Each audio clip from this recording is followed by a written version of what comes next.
Welcome in, everybody, to yet another episode of the Brett Allen Show, a video and audio podcast where we interview your favorite actors and celebrities from film and television, music, comedy, and more. And today, I tell you, the Borrego interviews, we're going to have so many for you. But I'm excited about this one. We're chatting with actor Nicholas Gonzalez. He is a part of this fantastic project. And of course, if you ever watched The Good Doctor, you would recognize him from that as well, among many other things. Nicholas, welcome to the show. It's great to have you here today. Thank you so much for having me, Brett. This is awesome. Yes. Yeah, I'm excited to chat with you. Well, let's dig right in. Borrego is just a fantastic film. Thank Um, Yes, and of course, I've had the privilege of watching this. I've watched it a couple times in between press junkets, and I just tell you, every time I watch it, I kind of find myself seeing a little bit more than when I saw the first time because I feel like this show has a lot of different layers, and there's a lot of themes that we're talking about. But let's talk about your character, which is very centered and poignant for the story, and sort of what your hope and expectation is for people who get a chance to watch it. I really do hope people do get a chance to watch it, and I hope no one is ever dissuaded thinking, it's a straight border story or cartel thing. It's it's the layers we don't get, in Yes. so many of those representations and so many of those films. That this is the antithesis of that, which is the answer. So there's texture, there's life, there's humanity, and ideally I hope people watch it and get a different perspective, Brett. Yeah, 100%. And I, his name escapes me, but we were talking about this the other day about the fact that this is not what you would expect. It's not a typical cartel film, You talking about like, Lena? yes. And okay, sorry, my brain is like all over the place right now. Yeah, But how many times is your voice ever gonna go back to Lena? You yeah, met one, you met one. You met yeah, one like yeah. And awesome in this film. it's not, yeah, he's great. It's there's not it's not the trope of, like, the cartel type films like a Sicario, which Mhm. are all great movies, but really what you see is a lot of humanity in some of these characters. The Uh, background of all that, this is the collateral damage, if you can say of it. This is adjacent in ways that I think is what we're talking about, is like we're now getting a fully fleshed out character, not some tropes. Yeah, and that's definitely something that I picked up on initially. And Good. the question is, how far is somebody willing to go, whether it be for freedom in this particular case, or family, good versus evil, and kind of sort of pushing those stereotypical boundaries of what this kind of story. I mean, there's clearly bigger themes here than just that. You There's definitely there's get it. there's a definitely, like, one of the larger themes that I didn't really even consider in some ways, of the way it comes around full circle. I'm not going to ruin anything by telling you Ellie is a woman who's escaping, and she's escaping addiction and horrible accident, something she's responsible for, and that's my understanding. I mean, honestly, well, we all as actors have our own stories with what Ellie is going through, and then there is drug trafficking that is happening in this film of fentanyl, which is the exact kind of drugs that they were then addicted to, and then really seeing the different sides of this wheel that it creates, this wheel of pain, of not only with the addict, but then how is it brought, how is this demand, this demand supplied, this Yeah, demand, and what it how are just, we responsible as people of having this demand for these drugs. yeah, 100%. I mean, just even as we're talking about this, some of these scenes are replaying over in my head Right. about just, you know, the whole thing. So, how did you get involved with the project? Because I know this originally, the idea was a short film at first, and then it sort of kind of progressed into a full length feature, which I think it's always great when something like that is being done and then it has the opportunity to sort of germinate and grow. Right, that's always everybody's, wish for, short of like, I want to do this because I want to do the feature or something, and Jesse did. But I think it also goes to show that, you know, looking at and me as the actor, you're asking how I got involved. Um, I knew a couple of the producers who came to me about this part, and then told me about this kid. I say kid, Jesse Harris, who was the writer and director, and I said, send me the script, and I just immediately was like, yeah, I want to do this one. And then you just kept hearing about the people that were involved. Lucy Hale's involved, and we go back to the days of Pretty Little Liars, and but even more so, both obviously grown since then, and but there's just beautiful work being done by her, and she was a producer on this as well, so it's something that she's very invested in. And then as the cast just started to populate with an incredible lineup of people that I was already a fan of. I've been on Narcos myself, but I'm a bigger fan of the show than anything of than being a part of it myself. And Leonardo's performance and then Jorge's performance on that show, I was just kind of so excited to work with them, and it ended up being everything I would hope it would be. And I walked away with two really great friends as well. Yeah, and that there's a lesson to be learned here, I think, too, is that on a side note, if you are a content creator or you're involved in anything, I think there's no reason to not do something because you just never know what the end product could be. I'm sure, I mean, everybody has these ideas of what they want to do and things like that. But I think we often stand in place of ourselves and prevent ourselves from taking that leap because what once was probably, I'm sure in the long scheme of things is like we want to make it a feature, as you mentioned, but Right. not really knowing that was going to happen. And then all of a sudden, one thing leads to another. uh, People like yourself get involved to support it and lift it up, and then next thing you know, you have a feature film.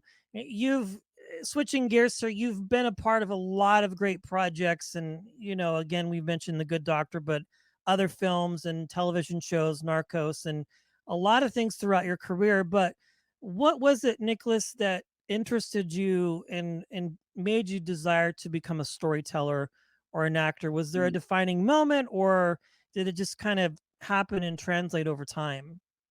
Well, I do remember pretty vividly leaving a performance. I want to say it was probably like, gosh, I don't know. I think it was like a Les Miserables or something like that. And I remember watching this performance and leaving and saying, I want to do that. And people are like, oh, you want to, like get the applause when you're, at the end and be. I go, no, I want to like, I want to do what was done to me. Like I felt something. I felt like moved. I felt taken somewhere. I felt challenged, and I was like, I want to make people feel like that. I didn't quite Yeah. understand what it was yet, and for me, being a storyteller was being a little brother who always fought for attention, and had a very vivid imagination when he ended up on his own. And I was a latchkey kid, There was a lot of things that and I don't know for your viewers who don't know what a latchkey kid is, is those of us that grew up in the '80s when it was like Mama had to go to work. I was one for sure. Yeah, And we literally had a definitely. key around our neck.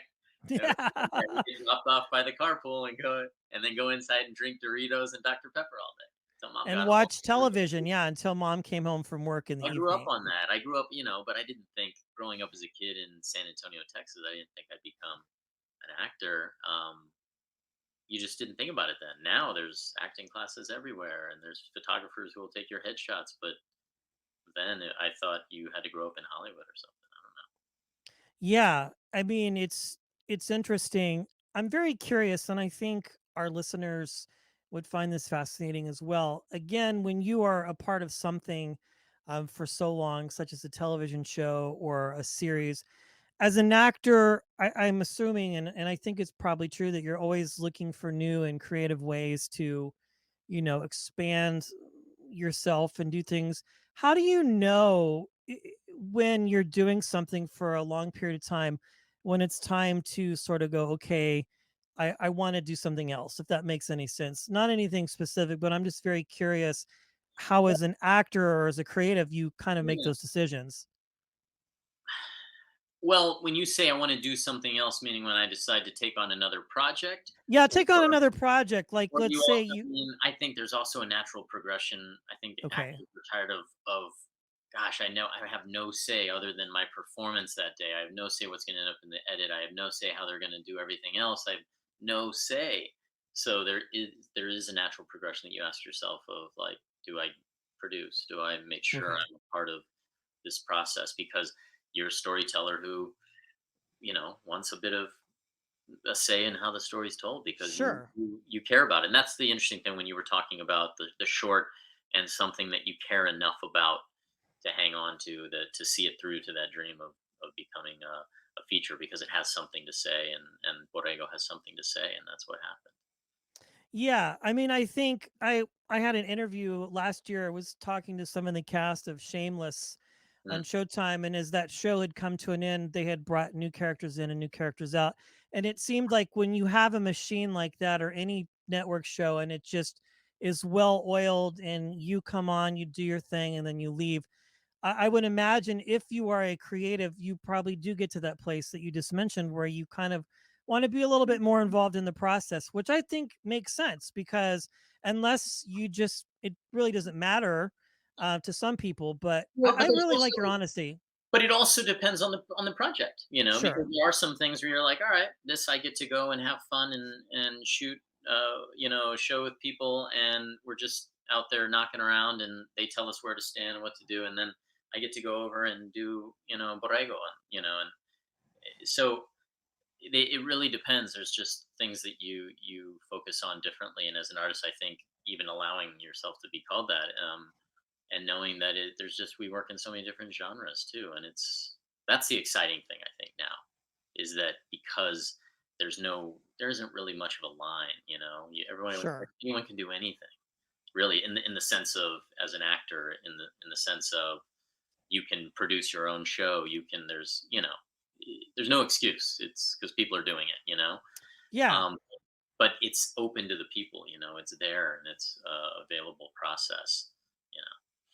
I absolutely love that. And again, it brings to mind another conversation with somebody, and this show was on Snapchat. And the point of it was, is like if you want to create something, there's no reason why you shouldn't, because there's no reason nobody to stop you, so to speak. Well, if it's uh Brett, let's be honest. If it's bad, of please course, yeah. don't create it. Yeah, if it's But terrible, but yeah. support those and become the benefactors for those that can do it. Um, Yeah. Well, I love it. Well, one last question. I love it. Probably one of the most honest conversations I've had in a while. yeah, um let's always be Brett, you and me. Yeah, absolutely. How do you define success as a creative? What is the bar or the rubric for you to go, okay, this is obviously I'm doing something that I love and am passionate about, but is there a specific definition for Nicholas about success and how that looks for you as a creative and a storyteller as we've talked about so far? I think unfortunately, success the definition Okay. changes constantly, and it changes different points. And for me right now, I'm feeling hella successful right now with my two little ones, my lovely wife, and there's a lot going on in the world, and we're all here together. And I feel like I'm at a point where work doesn't. I used to center my life completely around my work, and it didn't mean that it meant more than it does now. It just means that my life is the most important thing because that's the only thing I can bring into my work. If I'm the same person giving you what I'm giving you from 20 years ago, you know, I better start looking for other work. So I got to live my life to make you want to watch the lives we portray, right? And that Yeah, I I love don't it. think anybody can take into your life. I don't know where That's that. great. I don't know what that was like. The guy who does the I love it. You're this doing totally the life. Disney point.